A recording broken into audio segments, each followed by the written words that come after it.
And ఈ సంవత్సరం 12 పూర్తి చేస్తామన్నారు. 6లో 1 కాలేదు, ఈసారి 12 పూర్తి చేస్తామంటే ఎవరి చెవులో పువ్వులు పెడుతున్నారు? బడ్జెట్ అనేది టోటల్గా అన్రియలిస్టిక్గా ఉన్నది. ఇంకా జోక్ ఏంటంటే ప్యాథటిక్ సిచ్యువేషన్.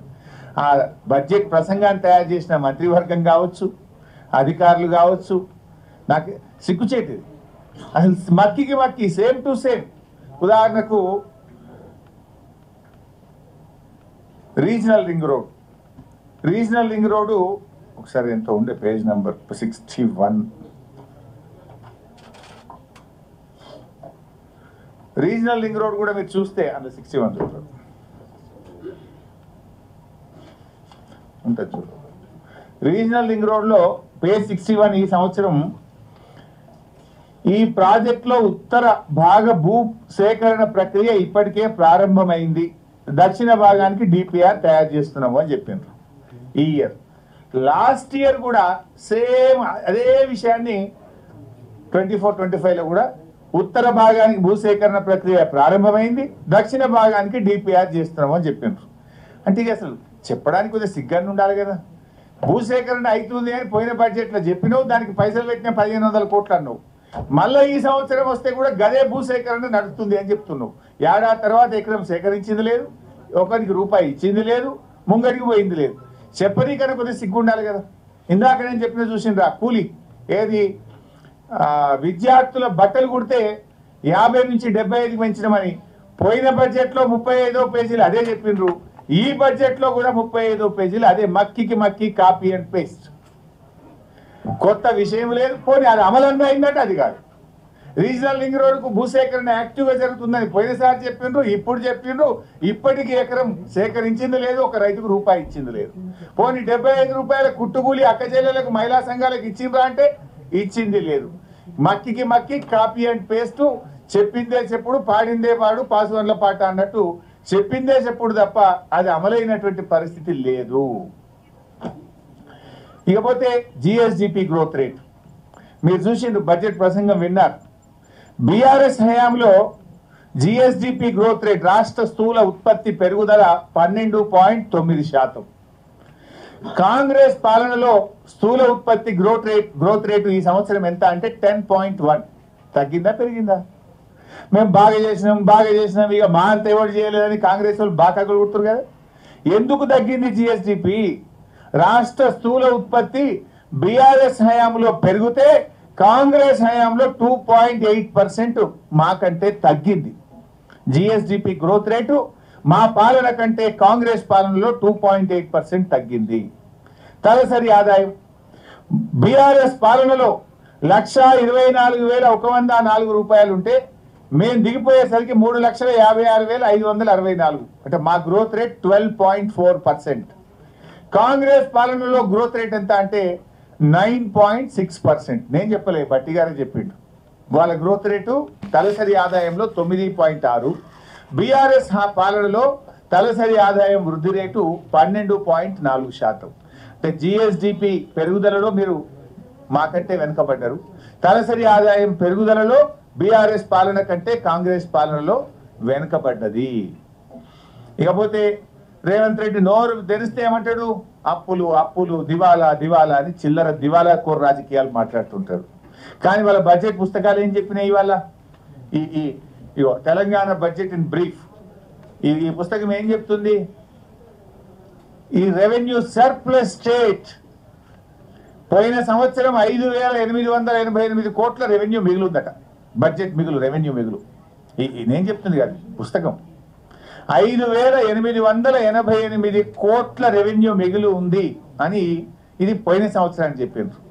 ఈ సంవత్సరం బడ్జెట్లో ఏం చెప్తున్నారంటే 2,738 కోట్ల మిగులు బడ్జెట్ ఉంటుంది, రెవెన్యూ సర్ప్లస్ ఉంటుందని చెప్పి ఇందులో ఈ బడ్జెట్ పుస్తకంలో చెప్పారు. రేవంత్ రెడ్డి ఏమంటాడు? రాష్ట్రం దివాళా తీసింది, ఉద్యోగస్తులకు జీతాలు ఇవ్వండి, డిఏలు ఇవ్వండి, పెన్షన్ రిటైర్మెంట్ డబ్బులు ఇవ్వండి అంటే ఎక్కడా 500 కోట్లు కూడా లేవు, 500 కోట్ల క్యాపిటల్ ఎక్స్పెండిచర్ డబ్బు లేదు అని బయట ఉద్యోగస్తులు అడుగుతానేమో వాళ్ళకు చెప్తాడు. కానీ బడ్జెట్ బుక్లో ఇది అసెంబ్లీలో పెట్టిన బడ్జెట్ డాక్యుమెంట్ అఫీషియల్. బయట అంటే నువ్వు రాజకీయం కోసం నీకు ఇష్టం ఉన్న వాళ్ళకి పైసలు ఉంటాయి, నీకు ఇష్టం లేకపోతేనేమో లేవు అంటావు. వీళ్ళు ఏం చెప్తున్నారు? గత సంవత్సరం రెవెన్యూ మిగులు 5,888 కోట్లు. ఈ సంవత్సరం ప్రవేశపెట్టిన బడ్జెట్లో రెవెన్యూ మిగులు 2,738 కోట్ల మిగులు ఉంటుంది అని మీరు పెట్టిన బడ్జెట్లో నుంచే నేను మాట్లాడుతున్నాను. మరి రెవెన్యూ సర్ప్లస్ లేట్, మరి ఇక దివాలా తీసిందంటావు. నీ మైండ్ దివాలా తీసిందా, రాష్ట్రం దివాలా తీసిందా? రాష్ట్రం దివాలా తీస్తే బుక్లో ఉండాలి కదా. మీ ఆలోచన విధానం దివాలా తీసింది. మీరు బురద జల్లే రాజకీయం వల్ల, దివాలా కోరు రాజకీయం వల్ల మీరు మాట్లాడుతున్నారు తప్ప నిజంగా రాష్ట్రం బాగుంది. బాధ కలిగే అంశం ఎక్సైజ్. రేవంత్ రెడ్డి రాష్ట్రాన్ని తాగుబోతుల తెలంగాణగా మారుస్తున్నాడు. అక్క చెల్లెల పుస్తలు తాగు తెంపే ప్రయత్నం చేస్తున్నాడు. ఇది చాలా బాధకరం.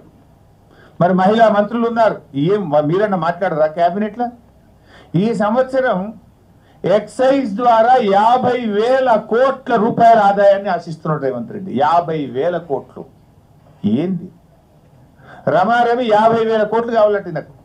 ఇప్పుడు బీర్ల ధరలు పెంచిండు, ఇక లిక్కర్ ధర పెంచుతాడట, కొత్త వైన్ షాపులు ఇస్తాడట, కొత్త బార్ షాపులు ఇస్తాడట, కొత్త బ్రాండ్లు పెట్టాడట. 50,000 కోట్ల రూపాయల ఆదాయం రమారమి ఆశిస్తున్నారు. అంటే బీఆర్ఎస్ హయాం కంటే దాదాపు 12 నుంచి 15,000 కోట్లు ఇంకా ఎక్కువ ఆదాయాన్ని బడ్జెట్లో ప్రతిపాదించారు. ఎక్సైజ్ బై వ్యాట్ రఫ్లీ 20,000 కోట్లు, ఎక్సైజ్ 27,000-28,000 కోట్లు పెట్టుకున్నారు. 28,000 రెండు కలిపితే 40-50, రమారమి 50,000 కోట్లు. 50,000 కోట్లు ఒక ఎక్సైజ్ ద్వారా రావాలంటే నువ్వు ఆ రోజు ఏం మాట్లాడినావు? మేము వస్తే ఆదాయం కోసం కాదు, ప్రజల ఆరోగ్యం కోసం పనిచేస్తామని మాట్లాడినావు కదా. మరి ఈరోజు 50,000 కోట్లు ఎక్సైజ్ మీద ఆదాయం ఎట్లా తీసుకోవాలని బడ్జెట్లో పెట్టినావు? పోయినసారి నేను అసెంబ్లీలో అడిగిన, మీరు చూసుంటారు, 7,000 కోట్లు ఎక్కువ పెట్టినావు అంటే లేలే మేము ధరలు పెంచాము అన్నారు. ఏం జరిగింది? బీర్ల ధరలు పెంచిందా లేదా? ఇప్పుడు కొత్త బ్రాండ్లు, కొత్త బీర్లు, కొత్త బార్లు, ఇదే పనులు పెట్టినావు కదా. ఇక నువ్వు అన్ని పెంచుడే. అంటే దాదాపు ఈ బడ్జెట్లో బీఆర్ఎస్ ప్రభుత్వ హయాము కంటే దాదాపు 14,000 కోట్లు ఎక్సైజ్ ద్వారా అదనపు ఆదాయాన్ని ప్రభుత్వం ఆశిస్తూ ఉంది. అంటే ఈ రాష్ట్రాన్ని తాగుబోతుల తెలంగాణగా మారుస్తున్నారు. ఛార్జ్ మెమోలు ఇస్తున్నారు అధికారులకు. అరే నువ్వు తక్కువ అమ్మినావు మాల్, ఈ సంవత్సరం పోయేసారి కంటే నీ మాల్ అమ్మలేదు, తగ్గింది, నువ్వు ఎందుకు పెంచలే అని మెమోలు ఇస్తున్నారు. ఎక్స్ప్లెనేషన్ కాల్ఫర్ చేస్తున్నారు అధికారులకు. తాగుడు తగ్గించమంటారా, తాగుడు పెంచమంటారా, ఇంకేం చేయమంటారు? చిన్నపిల్లలకు కూడా దాయిపోయమంటారా, మహిళలకు కూడా దాయిపోయమంటారా? ఏం చేస్తావు? ఎట్లా పెరుగుతుంది 14,000 కోట్ల ఆదాయం? నేను అడుగుతా ఉన్నా. ఈసారి బడ్జెట్లో చాలా ఎక్కువగా ఎక్సైజ్ మీద ప్రతిపాదించడం జరిగింది. నాన్ ట్యాక్స్ రెవెన్యూ, భూముల అమ్మకం. అప్పుడేమో పెద్ద పెద్ద మాటలు మాట్లాడి, తాతలు ఇచ్చిన ఆస్తి, తండ్రులు ఇచ్చిన ఆస్తి రేపు బొందబెట్ట నీకు కావాలి, భూములు ఎట్లా అమ్ముతారు అన్నారు. పోయినసారి 2023-24లో 23,000 కోట్లు ఉంటాయి మా ప్రభుత్వంలో. ఈసారి నాన్ ట్యాక్స్ రెవెన్యూ 31,618 కోట్లు పెట్టారు. అంటే ఇంకిని భూములు అమ్ముతావు అన్నట్టు. ఇప్పుడు ఆ గచ్చిబల్లిలో 400 ఎకరాల అమ్మకానికి పెట్టిండు, ఇంకిని పెట్టావు. 31,618 కోట్లను ఈరోజు నాన్ ట్యాక్స్ రెవెన్యూలో భాగంగా, భూముల అమ్మకంలో భాగంగా ప్రతిపాదించారు. అంటే మద్యం అమ్మకాలు పెంచుతావు, భూముల అమ్మకాన్ని పెంచుతావు. ఏం చేయదలుచుకున్నావు ఈ రాష్ట్రాన్ని నేను అడుగుతా ఉన్నా. అప్పులు మాత్రం పెరిగినాయి. నేను చెప్తున్నది కాదు, ఇందులోనే చెప్పాను. ఎఫ్ఆర్బిఎం అప్పులు బీఆర్ఎస్ హయాంలో 27.6% ఉంటే ఈ రోజు ప్రవేశపెట్టిన బడ్జెట్ ఆధారంగా 28.1% రాష్ట్రం యొక్క అప్పులు పెరుగుతున్నాయి. నువ్వు మమ్మల్ని బట్టగాల్చి మీదేసినావు, కానీ నీ హయాంలో ఈ రోజు అప్పులు పెరుగుతా ఉన్నాయి.